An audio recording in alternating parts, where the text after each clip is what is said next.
So, So some interesting interaction this is a really funny thing that happened, by the way. Had with the inmates from over the chain link. Tell me about it, Alex. Yeah, pretty unbelievable moment. And Ashley, I can tell you at this very moment, I can look over my left shoulder up at the top of this prison wall, see through a window, and see that your face is right there. They're watching Banfield at this exact moment as they promised they would. All right, so let's backtrack a little bit, okay? So earlier today, I was reporting outside this prison wall. So, oh my gosh, I'm not sure if you just heard that, Ashley. That was them screaming. I just waved. Alex, I just waved, and that was the... Can you hear that? Hi, guys. Say hello to Alex Capriello. They said, we got you, Alex. Ashley says hello. I can't believe this. There they are. I can't tell if you can hear this. Oh, we can hear it. There you go. Hi, guys. Look up at that window. Let me yell them a question. Alex, hold on. Let me yell a question. Guys, if you can hear me clearly, okay. Do you guys have any sights on Luigi Mangione? Just yell yes or no.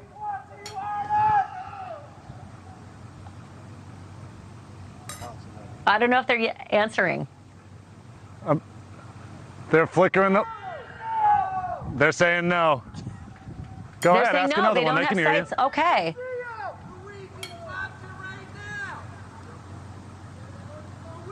You'll have to translate, Alex. All right, so earlier today I was reporting outside these prison walls when all of a sudden I heard my name, and I couldn't tell if they were, catcalling me or heckling me or even saying my name whatsoever. And so I started reporting on Luigi Mangione's prison conditions as I was finding them out. And as soon as the live shot was over, that's when I turned around and they said, the conditions suck. And so that was my confirmation. Oh my gosh, they're watching News Nation at that very moment. I pulled out my camera, I recorded, and here's more of that interaction. Take a look from earlier today.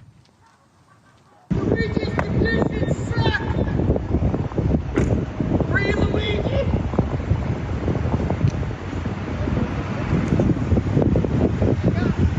Terrible!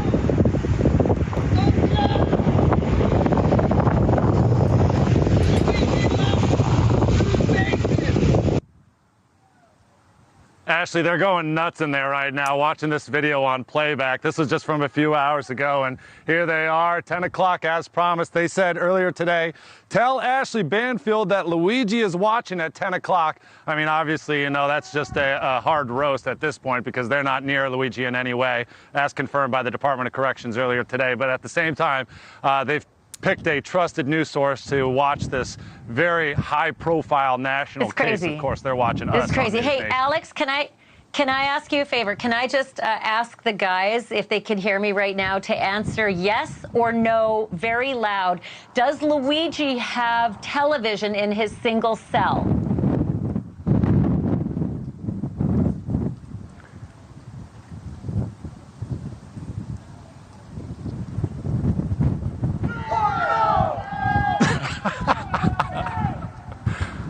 No. Unreal.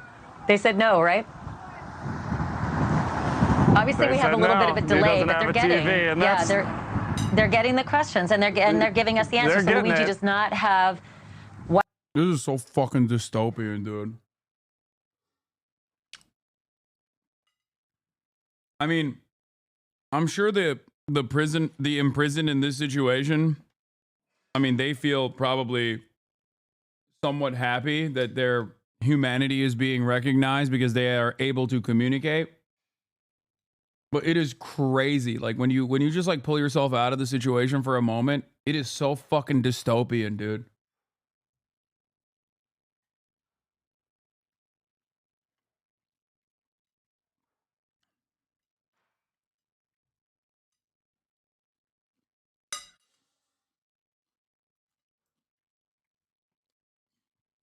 Having said that, however, I am reminded of what Jesse Waters was fantasizing about the other day, saying, "Oh, if Luigi doesn't get the death penalty, I'm sure they'll handle him in prison." How out of touch are you with the average person, like the average human being, that you can't even comprehend that, like, this dude is not going to be treated as a bad guy in prison. He's not going to get the chomo treatment. He's not going to get the fucking child predator treatment in prison. Like, why the fuck would they kill them?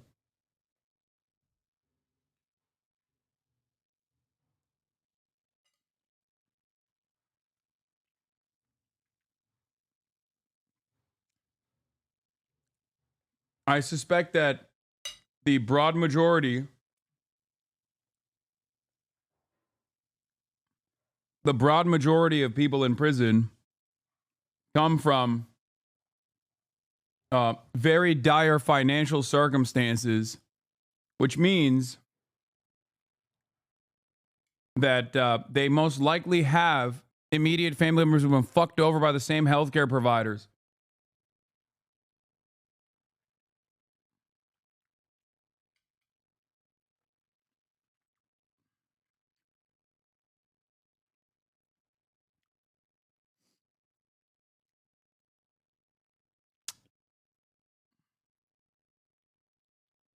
Yeah, I'm not gonna play the Jesse Waters clip again. Wow, this is quite something. This is the strangest interview I've ever conducted. Me too, Ashley. According to the Department of Corrections, he's got his own solitary cell. It's not solitary confinement, but he's by himself. It's not dorm style. I'm not sure exactly what those guys got going on in terms of a living situation. It sounds like they're all clustered together. But as far as Luigi's accommodations, he's by himself. He's got a bed. He's got a chair. He's got a toilet, a sink. Oh, nice. Again, he's not with the rest of these guys, but he's not in solitary confinement.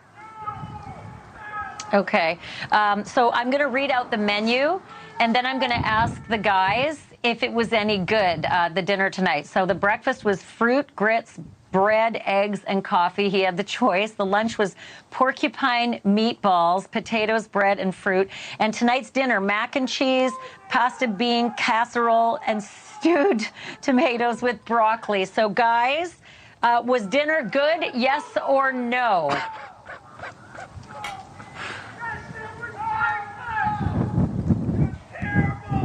What terrible, are they saying? They're saying. I heard terrible. I heard terrible. They're saying heck no. They're saying BS. They're saying terrible. They're saying that's not what they are eating. Oh man. Thanks for watching. Go to joinnn.com to find News Nation on your screen. And don't forget to click the red subscribe button below to get more of News Nation's fast.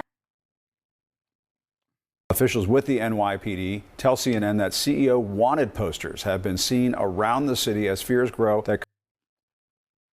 I love that they censor the face of the CEOs, like this publicly available information. Yeah, dude, people will have no idea who the CEOs of companies are now. Why do that if you don't think that it's like a broad majority resentment?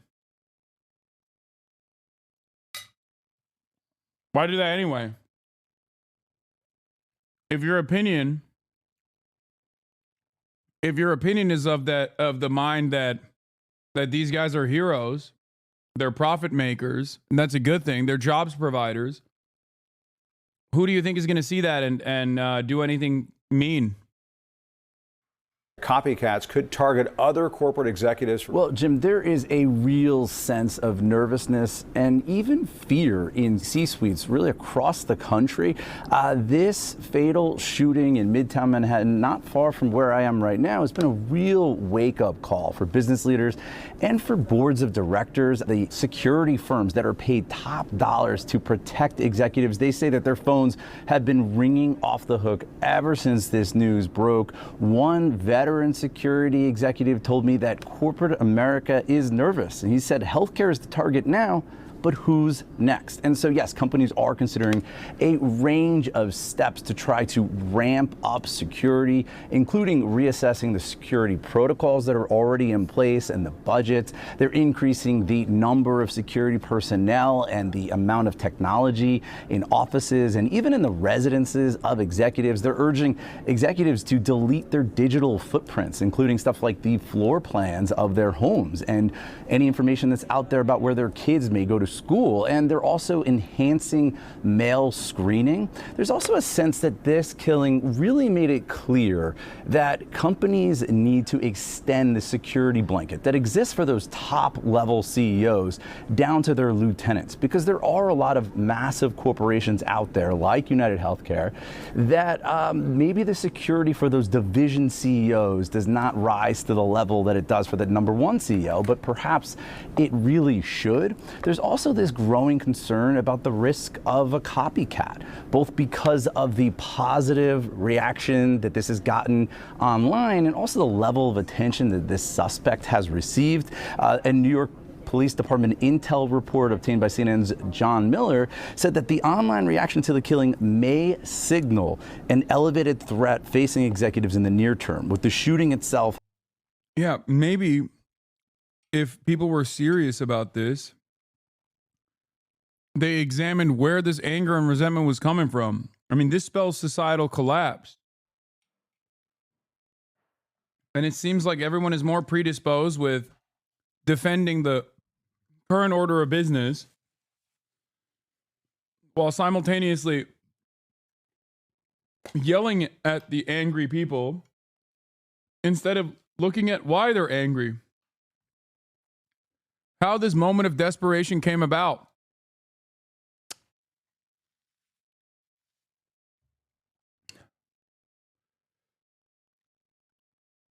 Having the capability to inspire a variety of extremists and grievance-driven malicious actors to violence. New York City's top prosecutor says there could be more charges against the suspected killer of the United Healthcare CEO.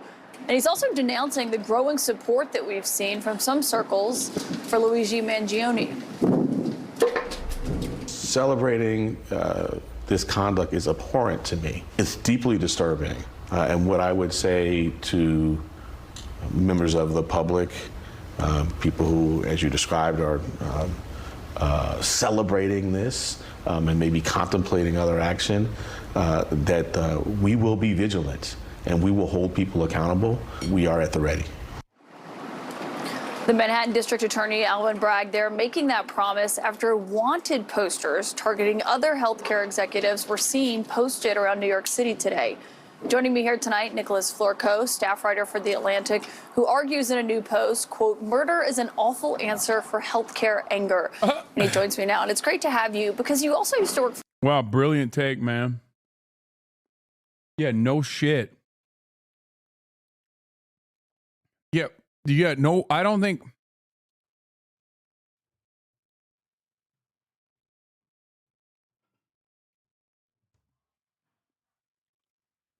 I like that these guys just keep saying, like, murder is bad over and over again. Yeah, everybody knows, man. That's kind of part of the reason why they're fucking angry.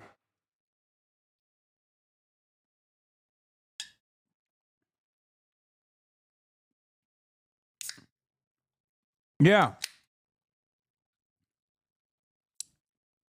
You get this, like, top-down approach to the subject, and you look at it like, well, this is a individual act of violence. Like, why are you celebrating it? Yeah, to the person whose fucking, loved ones had their insurance claims denied, so they were just like, all right, fuck it. Like, I'm just going to die. Well, that's murder.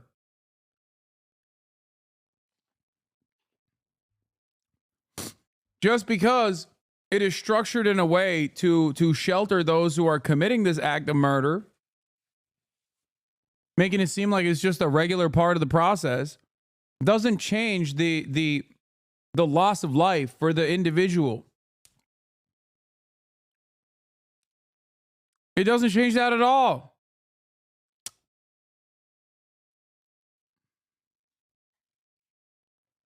Oh. For STAT, which is a healthcare publication, covers United Healthcare previously. So I understand you probably are deeply familiar with the anger that so many people feel towards the healthcare industry.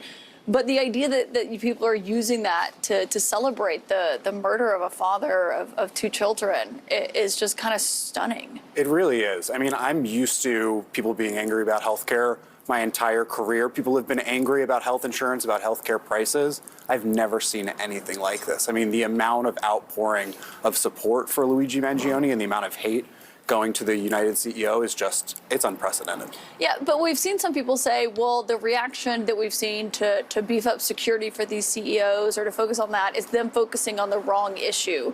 But in looking at that, I mean, we're also seeing people put up wanted posters with their faces. I just want to show some people who maybe aren't, as prolific on social media as others, the reaction that we've seen towards the suspect here online. This Ivy League hottie named Luigi is the Robin Hood that we never knew that we needed. Yo, you know what's really funny about this? I think the average person, aside from healthcare should be free, is also literally not even fucking focused on the morality of the conversation at all. They just don't give a shit. And they're way more predisposed with how this guy is probably framed as a patsy. The average apolitical guy is like Bradley Martin, who I was talking to last night on stream. And he was like, yeah, dude, his eyebrows don't match. That's what the average person is predisposed with. They're like,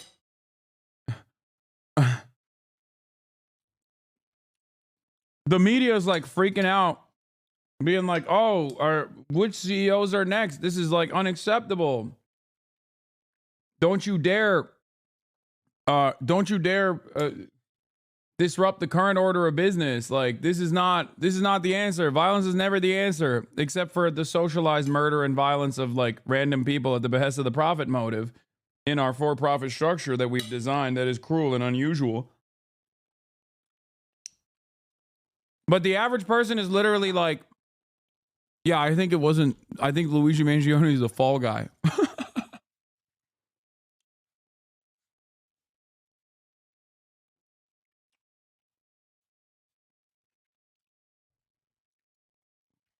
The average person's like, bro, 286, bro, you see that?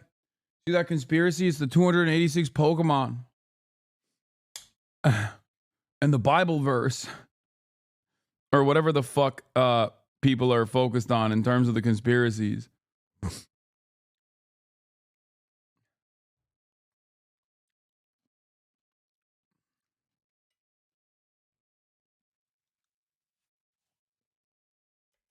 I listened to Luigi's manifesto this morning 3 times and I cried. Honestly, it's beautiful and I agree with him. At least he left a very powerful message and he highlighted how terrible the healthcare system is in America.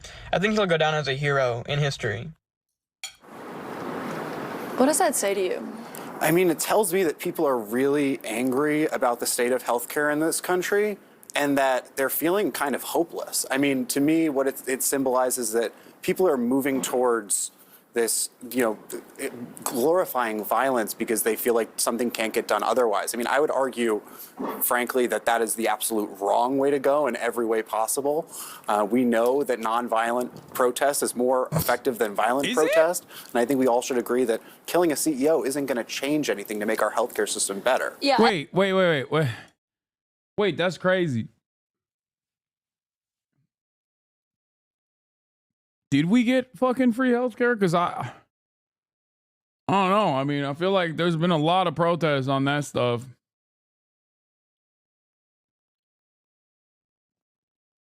There's even been violent protests, really, riots, Black Lives Matter protests turned into riots. That was all the headlines. Shit just doesn't change at all until people in positions of power recognize that this is unstable.